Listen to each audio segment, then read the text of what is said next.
सरगम recording studio Delhi. वाला कमावा है आज नहीं हुई अलग बिछौना ले के सोइए राजा जी।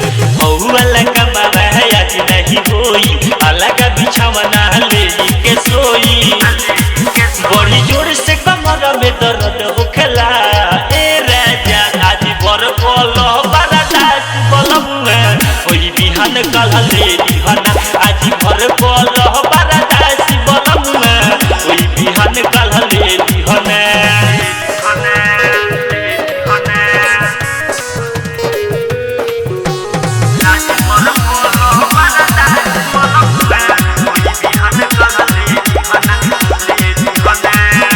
कैसे बताई बात कहला जाला ए राजा जी बहुते दुखाला।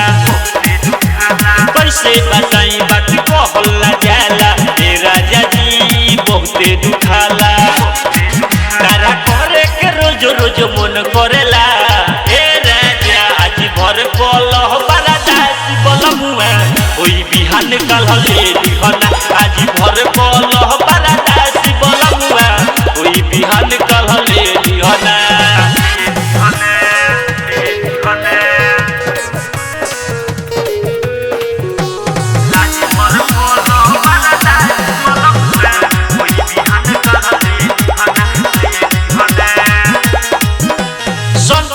पिया तुबार बेदरजी सागर राजी देव कबारजी संतोष पिया तुबार